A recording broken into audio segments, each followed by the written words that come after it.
I am not fearless. Otherwise, that was all correct. First of all, I want to tell you about Alan and tell you how pleased I am to have the opportunity to, first of all, have him here and to have the opportunity to say a few things that ought to be said about my friend Alan. First of all, let me just tell you what he's done. He's an award-winning agricultural journalist and expert who was raised on a 720-acre, 100-cow Southern Illinois dairy farm. After graduating from the University of Illinois in 1980, he worked as a writer and senior editor at Professional Farmers of America and Successful Farming magazine. In 1984, Guebert returned to Illinois to establish his freelance writing business and to serve as a contributing editor to Farm Journal magazine. He began the syndicated agriculture column, The Farm and Food File, in 1993, and it now appears weekly in more than 45 newspapers throughout the United States and Canada. Guebert previously wrote Letters from America, a monthly perspective on U.S. farm and food policy for European and Asian publications. Letter from America ran from 1995 through 2007. And he has graciously allowed us to publish several of his columns in the Berry Center's Journal, which is an honor for us. Throughout his career, Guebert has won numerous awards and accolades for his magazine and newspaper work. In 1997, the American Agricultural Editors Association honored him with its highest awards, Writer of the Year and Master Writer. Alan and his daughter Mary Grace Foxwell collaborated and co-wrote The Land of Milk and Uncle Honey, Memories from the Farm of My Youth. Their book was published in May 2015 by the University of Illinois Press, and the pair held 75 book events with farmers, foodies, and friends across the country. Their book is available for purchase online and at bookstores nationwide, except that it is back-ordered, or we would have it here today. And we will have it here again. And most importantly, as Alan says, nothing in my career would have happened without Catherine, where are you, Catherine? There you are. Without Catherine. Catherine is a retired social worker and is referred to by Alan, always it seems, as the lovely Catherine. And really, do I need to say more about a man that he always refers to his wife in such a way? Now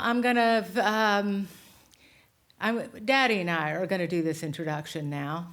And this tells you why my friend Alan is absolutely indispensable.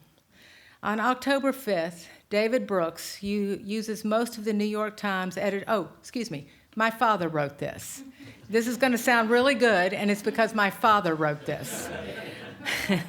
David Brooks uses most of the New York Times editorial page to set forth a recipe for a striving America.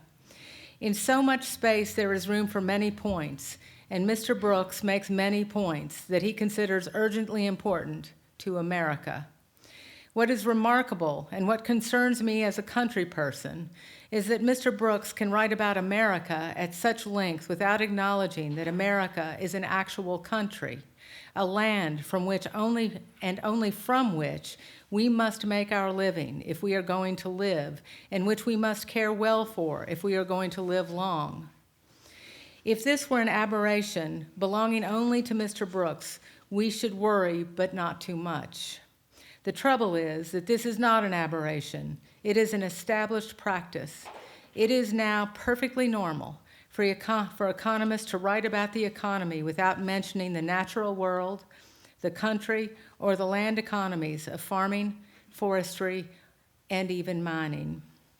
Our country now has no presence in the consciousness of the experts who govern and regulate us, let alone in the consciousness of the general public to whom our country is a flyover or a collection of vacation spots. Except for a few old order Amish communities such as you find in and around Holmes County, Ohio, and a widely scattered few well-kept farms belonging to skilled and responsible individual farmers, some of whom are in this room, our agricultural landscapes are in effect abandoned. They are kept productive so far by the rawest applications of industrial machines and chemicals. Under these conditions, both land and people deteriorate. They lose the benefits of natural health and natural fertility. The people, the farm people, lose the benefits of community life and locally formed and adapted agrarian cultures. This is farming to a deadline, past which there will be less and less of everything we need from our land. All of this is well known to a few informed and honest people. It has been fully reported and discussed in articles and books, though not in the commercial press, except for Alan Guebert. And it is never in the news. It can be readily learned by anybody with some fundamental knowledge and enough courage. That's where my father ends, and I will say, Alan has the fundamental knowledge and the courage to tell the truth. This makes him essential to us all. Please help me welcome our friend, Alan Guebert.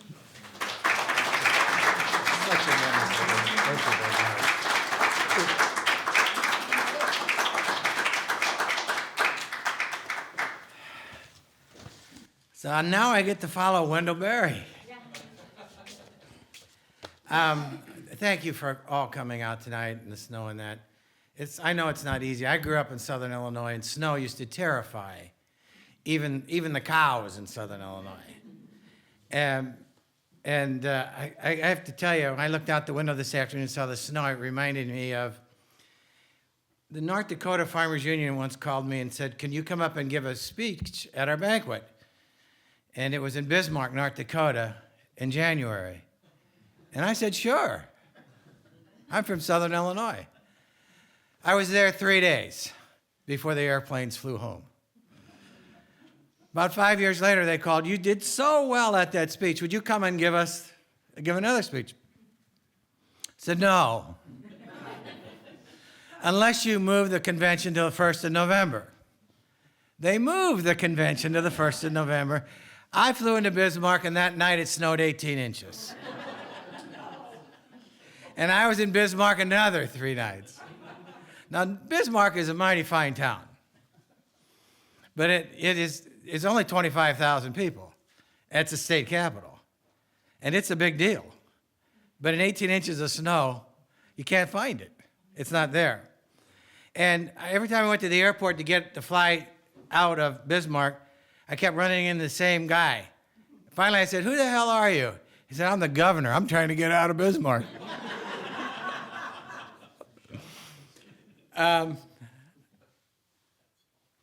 I have never given a lecture. I have been the point of lectures, and I've only really heard one lecture. And that was a lecture given by someone in this room in Washington, D.C. in 2012 to a crowd of, I'm going to be immodest because that's what I do, but it had to be 2,000 people. And at the beginning of that lecture, Wendell, our good friend Wendell, asked the people for forgiveness if he read the lecture. Now, I'm not Wendell, but I'm going to ask for forgiveness because I did write it, which is not something I usually do for speeches. And I do want what I wrote said the way I wrote it. And I'm well aware that I tend to drop last 2 or 3 words of each sentence because as a reader, you just keep on going, but you have to slow down. So I'll slow down. But I'm only going to talk for 20, 25 minutes, but I do want questions. If you have questions, it doesn't have to be about what I talk about. It can be about, whatever you like. When the Cardinals going to win the next pennant, things like that. But what I want to talk to you tonight is how I got into journalism. And I got into journalism the usual way. I was terrible at math. It's a common problem in my profession that many of us are no better than average at math, and honestly, I've already told you I'm not that good. That's probably a big part of the problem that journalism faces today. They put journalists in charge. We don't do math. If we had any business skills at all, we'd have gone to business school, wouldn't we have? Well, I tried a business school of sorts. I was an agricultural economics major at the University of Illinois for a long time, 7 years. And I know that's a long time, but I've already told you I wasn't a very good student. I was a pretty good student in grade school and high school, but college was different. As Wendell noted tonight, we were talking, he said, you know, you look at a map, you grew up further south in Illinois than I did in Kentucky. I said, I know that. When I went to the University of Illinois in Champaign, my father dropped me off at what I did not know would be the Catholic dormitory. I'm not Catholic. It was his joke. That's as far north as I'd ever been in my life, Champaign, Illinois. I'd never been to Indiana. I'd been to 2 states in my whole life, Kentucky and Missouri, because the fishing was good in both states. And my father liked to go fishing. And that night I walked up the street 2 blocks north to get supper, and that was as far north as I'd ever been in my life. And that's the way my college career kind of went. It was all wildly informative and exciting. But as an ag student, I found much of the basic ag coursework dull and repetitive, and when it was engaging or even fresh, it was borderline absurd. I'll give you an example. On my first day of Ag Econ 220, threateningly called farm management, the instructor came into the classroom just as the final bell rang. He was dressed casually, as were a dozen or so of us farm boys, and we were farm boys, fresh off of a summer in pitching hay bales and cultivating corn and milking cows. Boys, the instructor announced, I'm going to tell you the most important farm management lesson you're going to get this whole semester. What? Now? First day? First minute? We all cracked open our notebooks, clicked our mechanical pencils in unison, and put our heads up to listen to the prophet at the podium. Boys, he said, again, you can marry more money in 10 minutes than you can make in 10 years. And that was it. If you wanted to succeed in farming, you needed to succeed in love, or something that at least maybe resembled love. And whether the advice was right or wrong, that instructor was right about one thing. It was the most important lesson I learned from that whole class that semester. Since I was only a sophomore in college at the time, I went to my academic advisor, a well-intentioned economics professor named Lyle P. Fettig. Now, I went to Dr. Fettig to discuss whether or not I was on the right academic track. I didn't know if I was. I was only 19. How was I to know? I went to talk to him because I thought he knew. Well, Dr. Fettig had a monotone voice and a dry manner that had made my Ag Econ class the year before, Ag Econ 100 class the year before, an absolute exercise in sleep induction. But it's hard to make price elasticity and the point of diminishing returns exciting. I know that. There's a reason Thomas Carlyle called economics the dismal science. He had a Lyle P. Fettig in his academic career, too. But after a brief reassessment of my academic record, blemished as it was, Dr. Fettig assured me I was in the right major, and off I went to serve 2 more years in academic purgatory. Just a side note about Lyle P. Fettig. 30 years after bouncing through the University of Illinois, I was having dinner with the Swiss ag minister in Bern. When he learned I was from Illinois, he volunteered that he had earned his PhD in economics at the University of Chicago. And in fact, he said, his final year there, he had the strangest roommate he had ever met, a quiet little man who loved only 2 things, economics and the Chicago White Sox. Indeed, the roommate was so serious about the White Sox that he took the very extravagant step, this is 1959, to purchase a black and white television set so he could watch the White Sox baseball game every day. And I said, well, that's an interesting story. Do you remember the name of your roommate? Why, he all but shouted, Lyle P. Fettig. Who could forget that name? And I said, well, who could forget that name? In the spring of 1976, I was so deflated with my academic career, or my failure to make an academic career, that I went to the ag school dean and confessed, quote, I remember this like yesterday. I said to the dean, I don't know if I want to be here anymore. And the dean, a serious man, looked up at me and walked straight out of the room. And he was gone. His name was Warren K. Wessels. He walked out of the room. He was gone 5 minutes. And then he returned trailing a cloud of pipe smoke, and he sat down again at his desk. And he looked at me and said, well, that's done. And I said, oh, what's done? He said, you are. You said you didn't know if you wanted to be here. I do know 2 people who do want to be here. I just telephoned one of them. He just took your place. You're out. And he rose and extended his arm to shake my hand. Well, I took his hand, and I shook it, and I walked out. Out I went, out of the University of Illinois, in less time than it would have taken to marry some real money. But speaking of marriage, I probably ought to mention right now at this point that Catherine and I were engaged to be married that very day. And we didn't have any plan, but we were married 3 months later, and we were living for free in a house in Urbana because a nice older lady, a professor who lived in Indianapolis, owned these 2 houses. And she liked Get Up and Go Farm Boys and the warm conversation of curly-haired co-eds.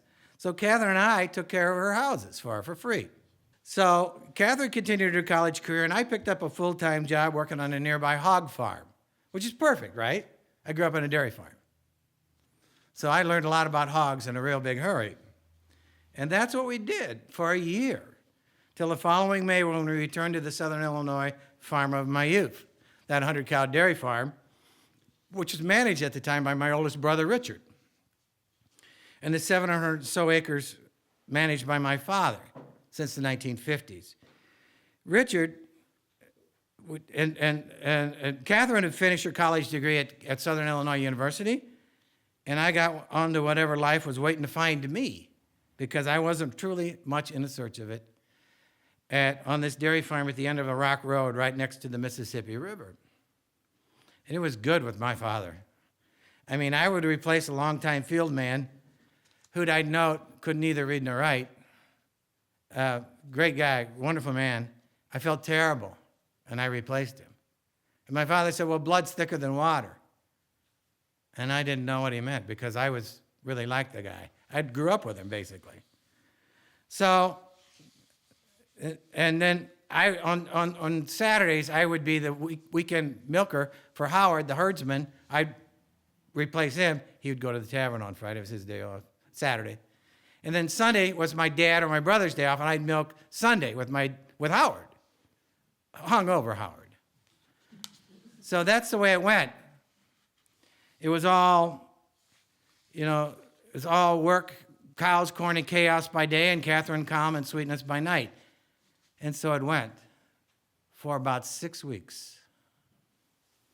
Then it became pretty evident that something was out of balance. And it took us a year to define what it was and then to admit to it. And what it was, frankly, my father didn't want a partner in either of his at-home sons. He wanted more reliable hired men. And nothing in Ag Econ 220 or anything that Lyle P. Fettig had offered even came close to approaching a solution to that sticky problem. So after a year of talking, planning, and wondering, Catherine and I returned to the University of Illinois so that I could complete my degree.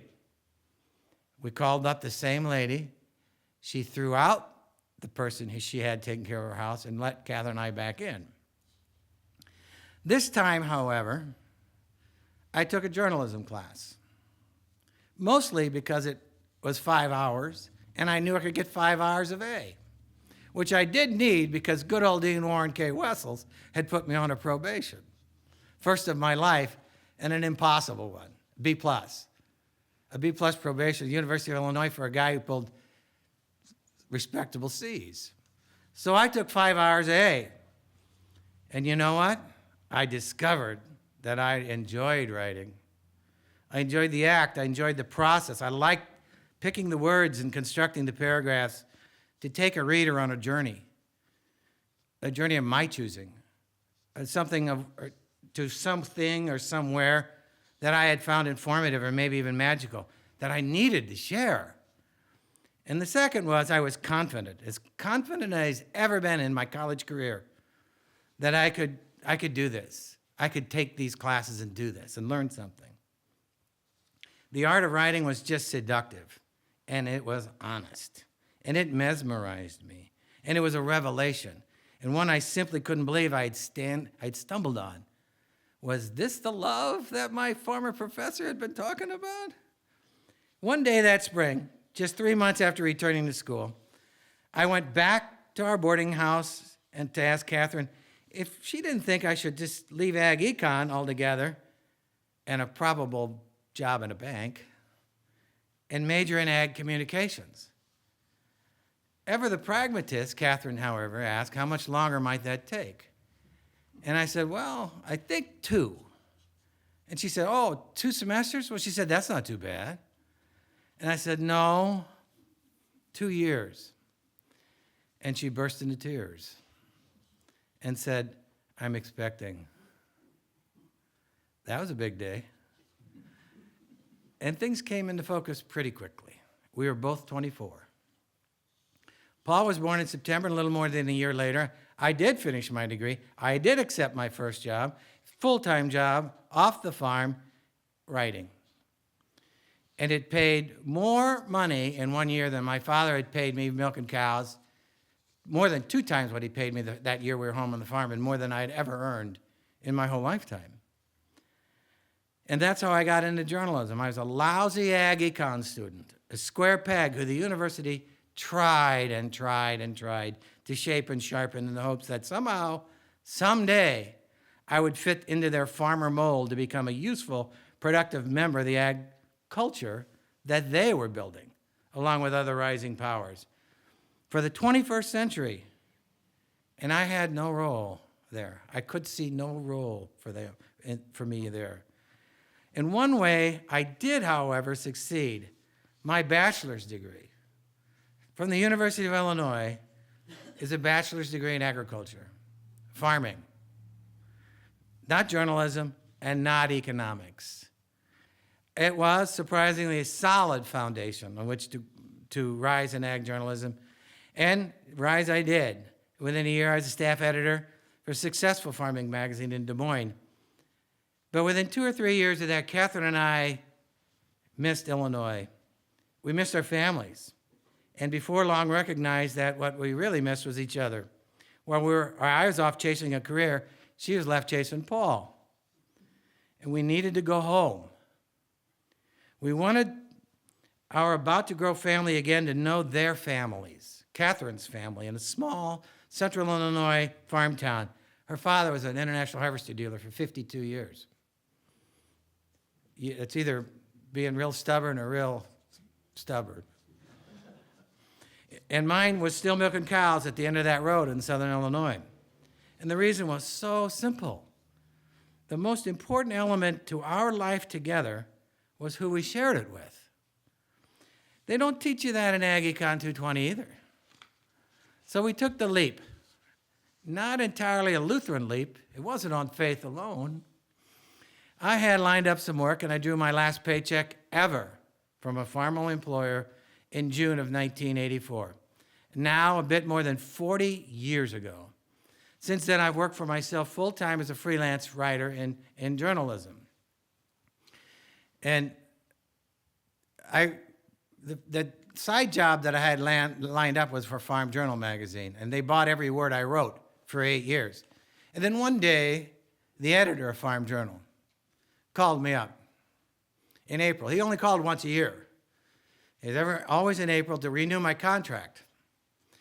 And this time he called, and I said, well, Earl, it's been a year. How are you doing? He said, I'm doing fine. He said, we're not going to renew your contract for the coming year. I didn't know why. And I said, well, is there a reason? Or, oh, yeah, there's a reason, Alan. He said, you can't walk down the middle of the road. And, Jim Hightower had just put out a book called, There's Nothing in the Middle of the Road But Yellow Lines and Dead Armadillos. And I thought, no, don't say that to him. What I said instead was, why would I want to walk down the middle of the road when a car can hit me going either way? Pick a damn side, Earl. He said, I already did. You're fired. Started to call him 2 months later. And that's a longer story I'd love to tell later, if you like. But I was free. I was free to do what I was trained to do then, be a journalist. And that freedom, that ability to follow a lead or an idea or a story wherever it took and continues to take me is the key of not just my work, but our joint life. I never farmed after those early years with Dad and my brother Rich. But freelance writing was the most farm-like career I could have ever had off the farm. Everything we did, everything we were, everywhere, everything we would become was tied to our Illinois agrarian roots. Our family's farms, the farm town where we had lived for 35 years, the farm roads we drove, the farm friends and neighbors we had, the farm crops we watched grow and be harvested, the farm trucks we dodged in the spring and the fall, the farm kids who were our kids' friends, and the rapid emptying of the farms and the farm towns we witnessed over the last 2 generations. It's hard to come up with another word in our language that carries or even captures as much about a person as the word farm. It defines your beginning, and it will be mentioned at your end. And in between, you'll think about it. You'll talk about it. And if you're lucky like me, you'll live it, no matter where you are living. Because, in fact, there's hardly a day or night, for that matter, that I don't recall some part of my life on the farm. Does that make me a farmer? Or as our good friend Wendell noted in Unsettling America in 1977, quote, it is impossible to divorce the question of what we do from the question of where we are, or rather, where we think we are. Well, where are we? Where do we think we are? Where do rural Americans think they are? Where do most Americans think they are? The only answer, the better answer, I think, to both questions is probably where they actually are not. I mean, whether you're urban or rural, you're more than 1,000 miles from your next meal. The amount of miles grocery items have to travel to get from the farm to your house, to your grocery shelf. That's crazy. That's deadly. As we found out in the COVID-19 pandemic, there's no resiliency in our food system, and our overstretched, driven by profit food system. But it was never fixed. It'll never be fixed. And today, both Americans, rural and urban, are even further from their farm roots and even farther from their food. The pandemic having taught us nothing. But that's not the first time, is it? On November the 5th, we again received confirmation that as a nation, we're deeply fractured along cultural lines, rural and city, black and white, rich and poor, red and blue, old and young. And we're also deeply fractured along economic lines, the same lines, rural and city, black and white, rich and poor, red and blue, old and young. But that's especially so in rural America, where we know, compared to our city counterparts, we're grayer, we're poorer, we're sicker, and we're more dependent on government and its many, many programs than at any other time in this nation's history. But it's hard to get that message, and the very dire consequences of those now decade-long trends through to rural Americans, who it seems respond more to fear than fact anymore. Indeed, one of the few growth industries in rural America today, whether we like it or not, is denial. Many rural Americans say, and indeed vote, for less government interference while as much as 20% of their income is earned in most rural counties through government. Think of the programs just here. Social Security, Medicare, Medicaid, SNAP, school lunch programs, women, infants, and children's programs, Head Start, child care subsidies, and of course, farm program payments from the U.S. Department of Agriculture, which count over 650 different USDA programs with taxpayer money available. That number alone should indicate just how we as a people, as a culture, have failed in protecting our farms and our farmers and our ranchers and our vital resources of land, water, and air. A big part of that failure, however, is the program money itself. While almost all federal farm money flows through rural America, it flows through farmers, but two big ag giants. You can name them all, who get the bulk of that, supported by the bulk of those farm program payments. Deere, Bayer, Syngenta, Cargill, ADM, Kellogg, Mars, Case IH, you name the giants. And we're talking about real money, like Everett Dirksen would say. We go to my home county in Randolph County. We see that, according to the Environmental Working Group's farm subsidy database, farmers there collectively received $145 million in commodity program payments from 1995 to 2023. That's $5.2 million per year in this one very small, very rural Illinois county. Then Illinois, the number one growing soybean state in America, the number two growing corn state in America, received collectively $35 billion in those same years. And you in Kentucky pulled in $7 billion. You're not trying hard enough, are you? The money is, of course, seductive, as it is corrupting. It's, as farmers like to say, on the table. Go pick it up, fool. And they do pick it up. You'd be a fool not to pick it up. But, of course, it comes with costs. Earlier, I mentioned my brother Rich, my oldest brother Rich, who was on the farm when Catherine and I made our run there in the late 1980s. Rich, who'd been there for 6 or 7 years by then, was hoping to work his way into partial ownership of the dairy herd and the farm. That's how you do it on dairy farms. You buy cows. You let Dad feed them. Dad gets your milk, and slowly, surely, you build up a herd. In fact, my brother, had little interest in anything on the farm other than those cows. He was the best, most dedicated dairyman you could ever meet. My big brother's one of those people we all knew 30, 40, 50 years ago that you hardly see anymore. He loved dairying. He just slept with those cows. But farming can be cruel, and family farming can be especially cruel. And the reality of farming that took Catherine and me a year to learn and understand finally hit Richard after 8 years. He wasn't going to be milking cows on my dad's farm because my father and his partners didn't want to share. So Richard left my father's farm the year after I did, after investing 8 years of hope into his farming dreams. But that's not how it works in agriculture today. Today, you're asset manager, and you deploy your time and your treasure to the most profitable enterprise open to you. And for Rich in Illinois, guess what that was? Corn, soybeans. So for the last 40 years, Richard and his wife, Nancy, and their son, Kyle Allen, have poured all that unmet energy into corn and soybeans and wheat. And they now farm 4,000 acres. And Rich's total livestock herd is equal to one mean farm dog.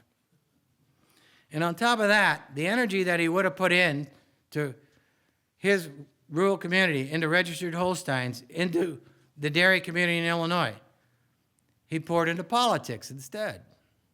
And for 10 years, he served as vice president of the Illinois Farm Bureau. And 10 years after that, the president of the Illinois Farm Bureau. My big brother was president of the Illinois. When I say that to people, they say, we'd sure like to be at your Thanksgiving dinner. And I always say the same thing. Bring money, because Richard and I will take you on in cards, okay? And we'll beat you. But he retired from that career last December, from politics, not farming. He continues to farm and continues to take the farm program money because, just talked to him yesterday. Because why not, he said, it's on the table. And he continues to complain about today's rat race that is farming. I go into his details a little uncomfortably because in the end, it's his story to tell. And I'm sure he'd tell it differently, maybe more dispassionately.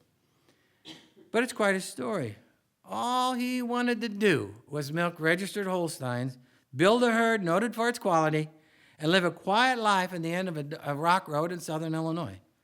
But fate, some might say God, and they wouldn't be wrong, had other plans. And instead, he rose to be a big voice in ag policy circles and to farm 4,000 acres. And in the end, become a ward of the swamp. Federal farm programs that he and most of his farming friends decry. And that's pretty much what we've done to most farm communities in every farm township and county that in my state. We funneled our time and our talent and our treasure, the best things we had of our generation, toward Big Ag's newly created never-ending needs: ethanol, high fructose corn syrup, soy oil, wind turbines, solar farms, exports, industrial red meat production, integrated poultry production, and now, fancy new autonomous farming. That last one, autonomous farming, that's got the real potential to finish off what little is left out here. Autonomous farming is, of course, robots. They don't want you to call them robots, though, do they? And while robots need robot builders and robot programmers and robot repair people, autonomous robots don't need farmers. But don't take my word for it. Take it from my alma mater, the good old University of Illinois. The university is holding an autonomous agricultural exhibit and demonstration on campus December the 4th that will feature, no kidding, quote, robot dogs herding livestock, drones, small seeding robots, micro-tractors, sprayers, and lots of other cool technology. That's good salesmanship there, lots of cool technology. And we are urged to, quote, come and see the future of agriculture. I think it's very ironic inviting farm people to see their peopleless farm future, don't you? If the Big U really does its job right here, the visitors will believe that this machine-dominated agriculture is a good thing, that they're going to be replaced by algorithms and circuit boards and 24/7 working machinery, which will free them from work, enjoyment, fulfillment, happiness, community, towns, churches, schools. We don't need those things. Big selling point for the Big U's peopleless production model is the fact that we passed 8 billion human beings on this planet earlier this month. And as such, they say, we need more food, so we need more robots. We don't. We already have enough food, believe it or not. The two biggest reasons for hunger today are poverty. Poor people can't afford food, let alone nutritious food. And two, we throw away 30 to 40% of all the food we grow worldwide each year. I was in India a long time ago, 15 years ago, and they told me this staggering statement. India long ago fed itself, and it's a large exporter, mostly to the Asia Pacific and China market. But because of the lack of decent roads and lack of refrigeration, it threw away more food in India than they grew in all of Australia. And we know that India's got some poor people in it, right? Maybe 400 or 500 million. So we don't lack for food. It's poverty and waste. But we're not looking for solutions to those simple problems, are we? Because the simple problems are huge, and the reasons are simple, they're huge. There's a reason, the simple reasons why we don't look. The answers aren't welcome. Income redistribution, family planning, reorientation of big ag to small ag, of big farms to smaller, more food production, less commodity production. Who wants that? You know, who in our political leaders want that? And while robots can replace people, robots can't fix people. We can't and we won't get out of our drug-addled state, our dependence on federal farm payments, till the whole wobbly enterprise threatens that next meal. And what might that take?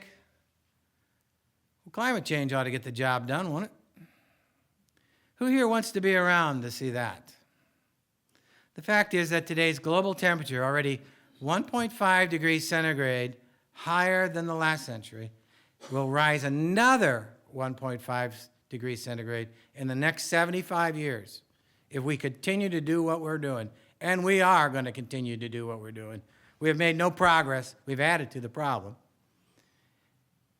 We can talk, and that won't go down unless we stop using so much carbon.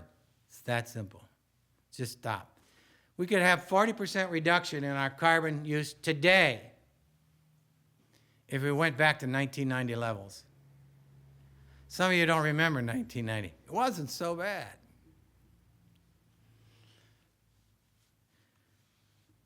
If you can't, you know, as if to ensure it will happen, the incoming administration will invoke its first-term rule, probably, that it had for the U.S. Department of Agriculture in 2017 through 2020, when it literally banned the phrase climate change. Do you remember that? No one at USDA could use the phrase climate change on any document, website, or public utterance for 4 years. Like that made it go away. If you can't say the words, you can't talk about the solutions. And instead, we'll continue on the path that we've been on for at least 2, and some parts of the country, 3 generations. We'll serve Big Ag's bottom line by handing over our most precious resources, our air, our water, our children. And until we'll do that until we are tapped out. Then, as our great friend Fred Kirschman loves to say, Mother Nature will step to the plate because she bats last. And then we will likely start all over. And it won't be benign, and it won't be cheap, and it won't be pretty, but we will start over. That I am sure of. So does that bring me hope? Of course it does. Of course it brings me hope. Because sometime in the future, maybe the near future, someone somewhere will see a crack, not as a crack, but as an opening, a place to enter and to pry open and to build on and do something that'll inspire others to do it or to follow. But I'm pretty sure that person or persons won't be an ag econ graduate from our land grant system. They'll be readers. And if we flatter ourselves, maybe they will have read our words. So speak plainly, speak truthfully, and speak with intent, because that's what the future needs, the same as today. Thank you.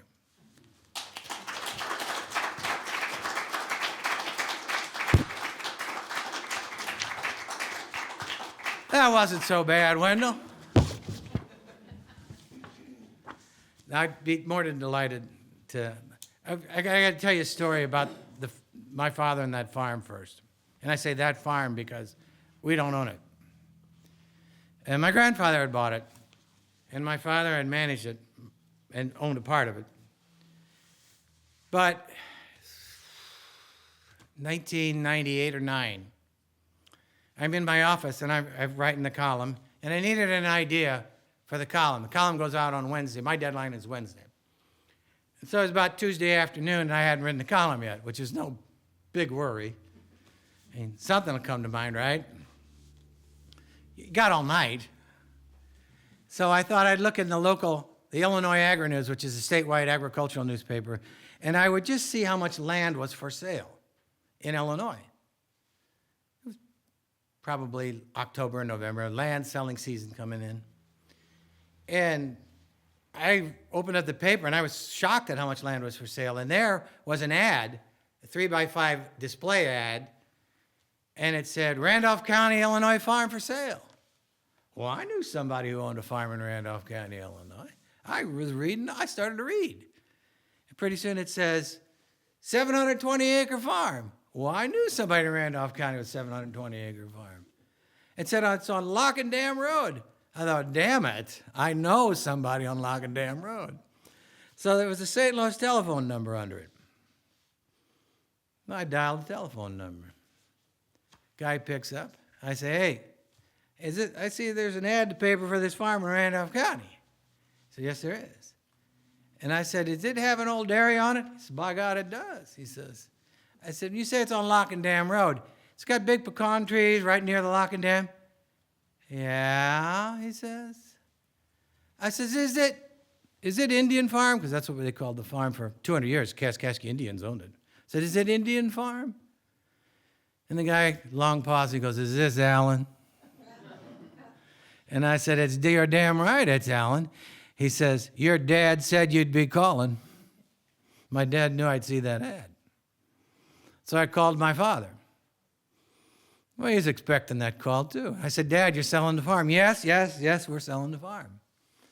I said, why? He said, what do you mean, why? I said, well, you have 5 sons. And then he said the most German Lutheran thing I've ever heard him say. He said, yes, I do have 5 sons. And the last time I looked, not one of their names was on the deed. And that farm sold. And my brother Richard, who by that time was farming all around my father, because my father would not rent the farm to Richard.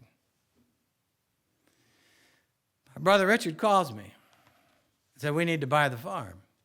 This is 1995. I'd been off the farm 15, 18 years. I had a whole different life going on, 200 miles north. And I said, I can't do that, Richard. I just can't do that.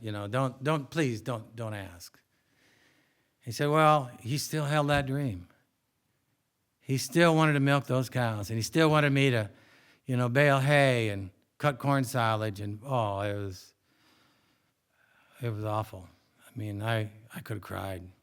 I wanted to help him so badly because that was his dream, and I couldn't.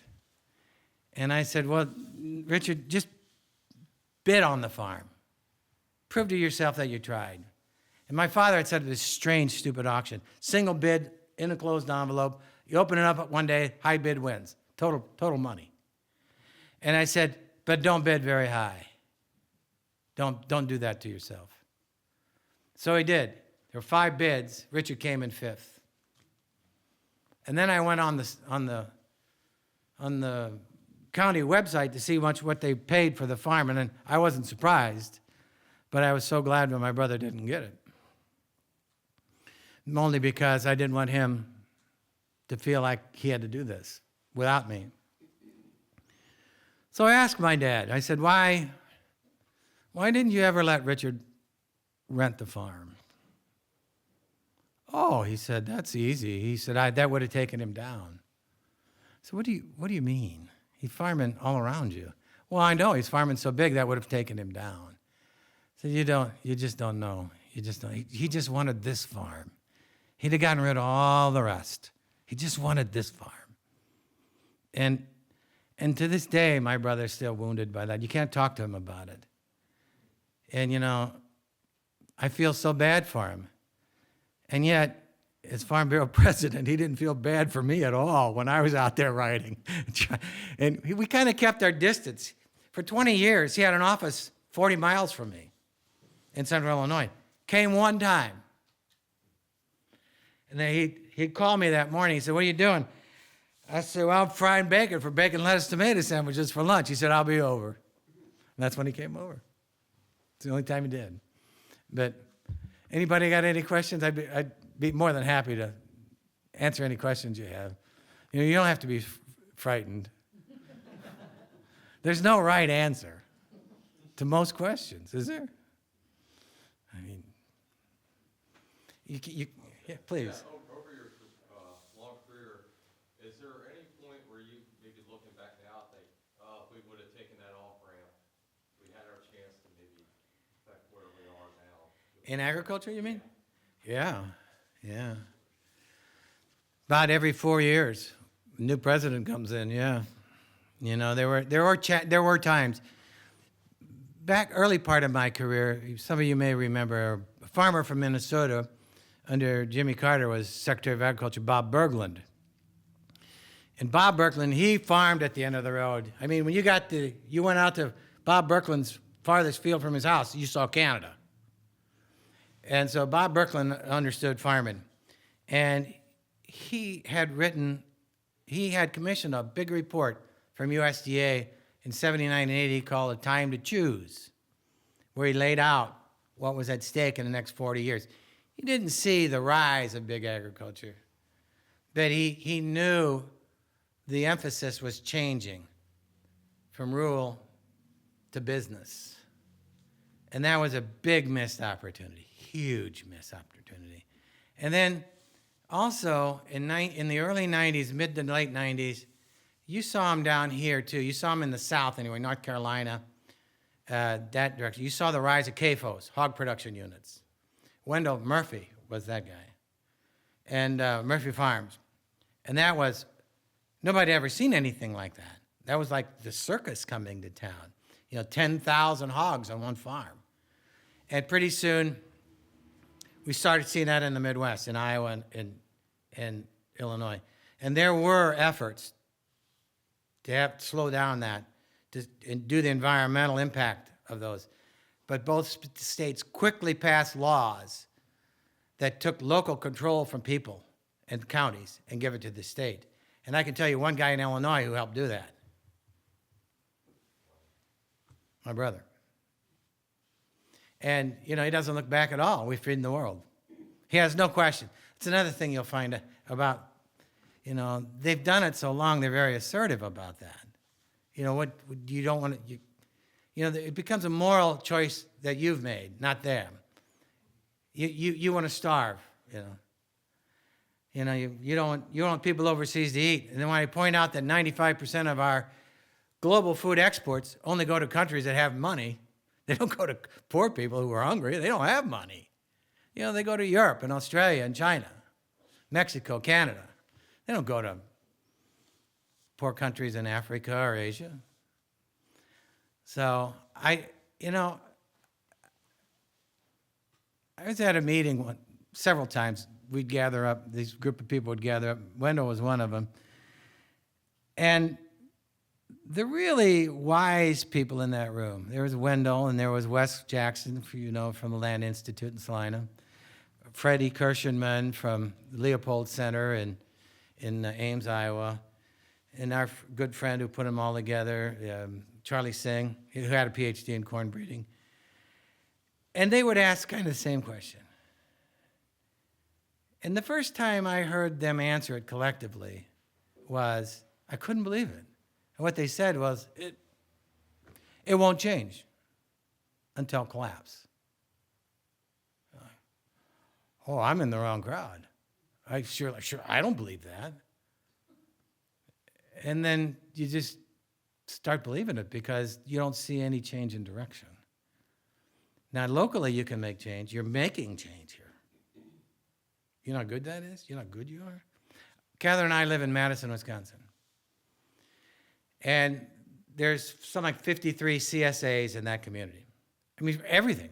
Chocolate, there's a ham CSA, you know, there's bread, there's everything you can imagine. But they're all under one umbrella. Fair Foods, what's it called, Kit? Fair Foods? And in order to be a CSA wanting to sell in Madison, you have to get their approval. They want to know how solvent you are, what are you going to do, you know, how often you're going to do it, where you're going to do it. And they've hooked up with all the insurance companies at University of Wisconsin and in Madison. If you spend is you buy a CSA membership, your health insurance premiums for the year drop 1/3. Because they know you're going to be eating good food. They're not going to see you. Why don't we do that? Yesterday, 2 days ago, I'm reading in the paper, the Agri-News from Illinois. The Northern Illinois University, we in Illinois don't do things right. We have 4 major universities, and we've creatively called them Western Illinois University, Southern Illinois University, Eastern Illinois, and Northern Illinois. And they all have ag schools. And none of them are land grants. But Northern Illinois hired a manager, a food manager. And he went around, walking around campus, and it's in DeKalb, it's Northern Illinois, it's 100 miles north of Bloomington. And he's walking around campus, and he sees all these flower beds that are empty half the year. I said, you know what we could do there? We could grow food. And within a couple of years, around campus, he has 100 food plots growing. Tomatoes, cabbages, lettuce, green beans. And you know how they distribute it? Anybody can walk up and get one. Bring your basket and go here or go there and take the food home. It's yours. And then he got to looking around, and the university owns 140 acres of unused land in the campus. He said, give me 1/10 of an acre. And he grew 40,000 pounds of food. Simple. These are ideas. And the people just come. They just come. And they give it away. Why wouldn't they give it away? It's so smart. It's so easy. And it's so wonderful way to jumpstart the conversation in your community about food. And it's right in the eye of the big ag schools. Just, I like that. As you can tell. I have to tell you a quick story about the University of Illinois. They called me up one time and said, we want you on the Ag Alumni Committee. And all I could think about was what the Groucho Marx says, I never want to be a member of any group that would have me. And so I went to the first meeting. And I didn't want to be on the Ag Alumni Committee. They didn't know who I was. I was just some guy with a column in a paper around the country, you know. So the dean at the time, his name was Bob Easter, and he shows up and he starts talking about how the land-grant universities in the Midwest would be dividing up the research effort. Illinois would do soybeans. All the land-grant research across the Midwest on soybeans would be done at Illinois.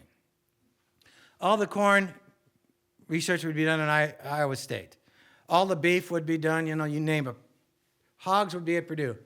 I'm like, wow, I've never heard this before. So I start writing it down. And he looks over at me and says, who the hell are you? I said, I'm the new guy. I'm on the Ag Alumni Board, Dean. I know your name. Why don't you know mine? So I make the paper more than you do. And he said, you're going to have to leave. I said, I just got here. And he said, you are going to have to leave. I said, no problem. And I wrote the story a week later. I was never invited back. I have been invited back to the University of Illinois to be lectured at the Ag Econ head of the department. One day, he said, come on down, we need to talk. I said, I'm coming down to talk. And so they wanted to know why I never wrote about the University of Illinois. I said, read my book. You'll find out you're all over it. And then in 2015, I was in Urbana doing a book reading, and that dean who respectfully, he came to the book reading. He's about 95 years old, and he went like this. And I said, did I get it right? He said, you got it right. He was the guy, when I went up there, and Catherine and I went up there to get, the year before in July, we went back to school in January 79. June 78, I went back to Urbana to see him. And I walked into his office, and he looked at me, and he said, yes. I hadn't even asked him a question. He said, yes. That's a pretty big guy. He knew what I didn't. He knew there was something in there. He knew that everybody can make a contribution once they figure it out. And he knew I couldn't do it on my own. I had to go someplace and do it. And when I came back, and about 3 weeks later, I was back to his office. He said, "What are you here for?" He said, "Haven't I done enough for you?" I said, "Oh, you've done enough." I said, "But I don't want to take accounting." He said, "Get out of here. You have to take accounting." I said, "Tell you what, if I can get my advisor to write a letter to tell you that I don't need accounting in ag communications, would that be good enough?" He said, "Yes, that'd be good enough." So I went to my advisor, and I said, "Can I write you a letter to get me out of accounting?" He said, "Hell yeah, I'll sign it." They both wanted me out of their hair, so that's how I really got got a degree. I was 4 hours short. I guess got out. Are there you want any other stories about life in academia that I did not live? You know, my brother, Richard, I asked him yesterday when we were talking on the phone, he's 74. And I said, "How long will you keep farming?" Because he's working like a fool. And, you know, his son's, Kyle, 50? Almost 50. And he said, "Well, as long as the creek don't rise." I think he has to farm. He has to pay his bills. 74 years old. Be a rough way to go. You got a question? Yes. I got a question for you. Of all the different things that are going on in our rural communities, the one that concerns me most right now is industrial solar.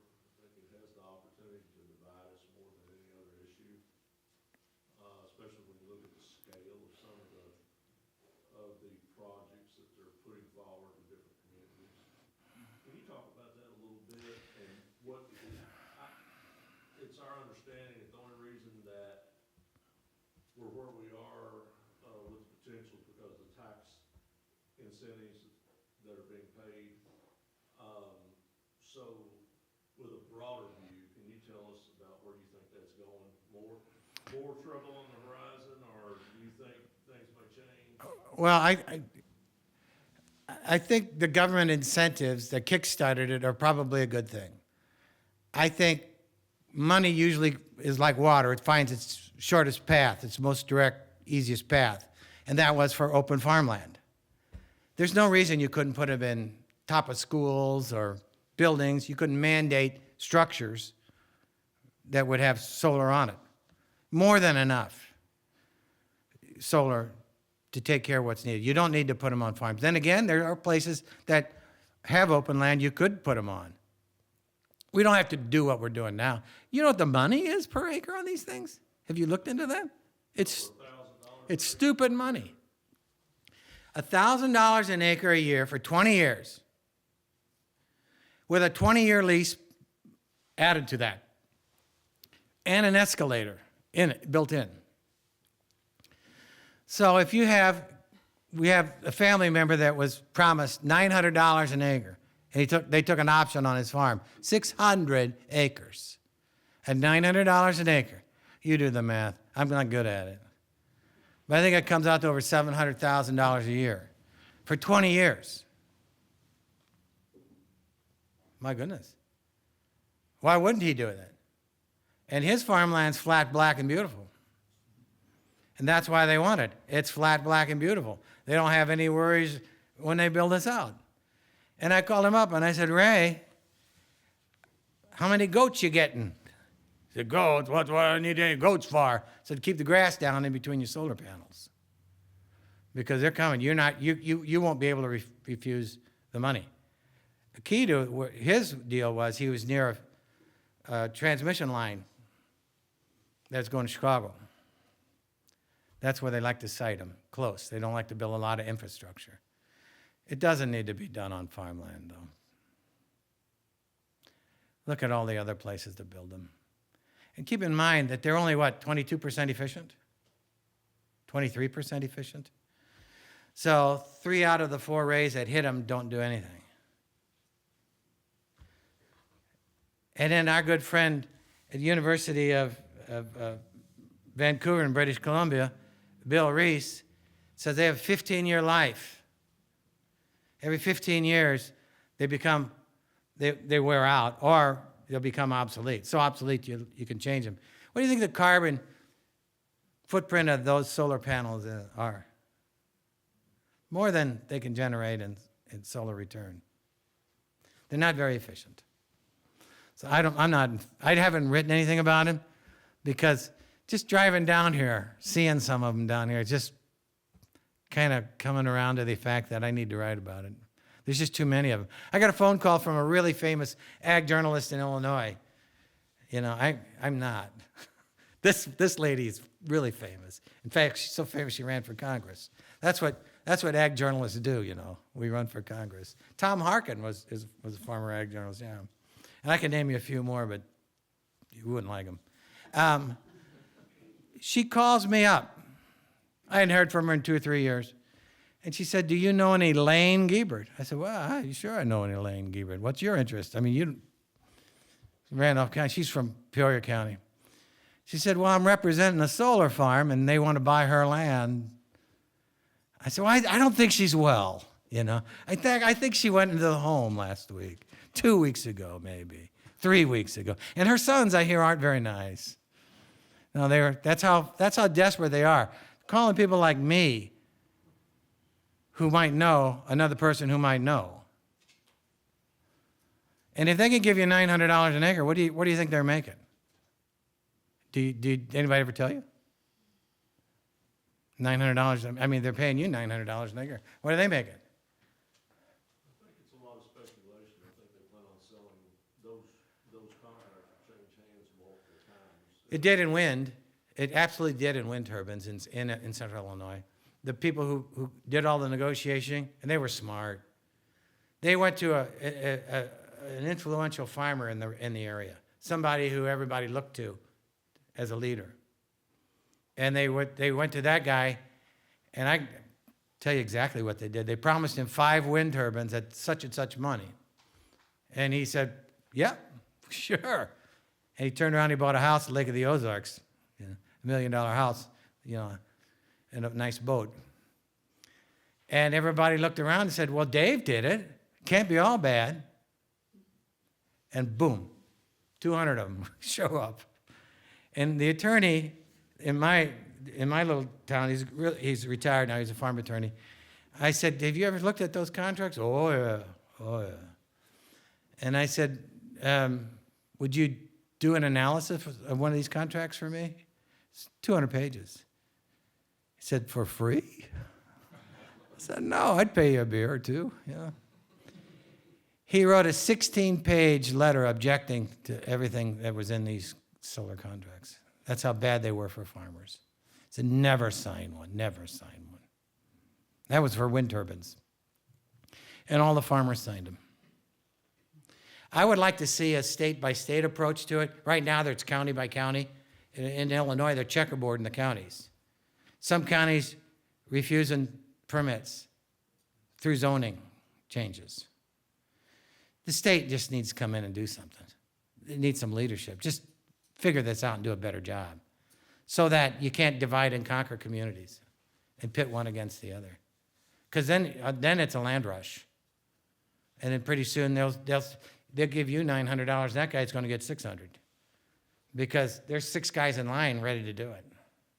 That's if you think that you're better off trusting the state than your local government. Well, I don't know how it works in Kentucky, but I know how it works in Illinois. I like to say I'm from Illinois where we put governors in jail. But you reelect them. When's the last time Kentucky put a governor in jail? My lifetime, we put 4 of them in jail in Illinois. We catch them. Well, they're pretty dumb, but we catch them. Any other questions? If not, you know, I want to thank you for coming out on a snowy night. I want to thank God we're here in Newcastle and not in Bismarck. And I want any one of you that want to go to the University of Illinois to really give it a second serious thought, okay? Thank you very much.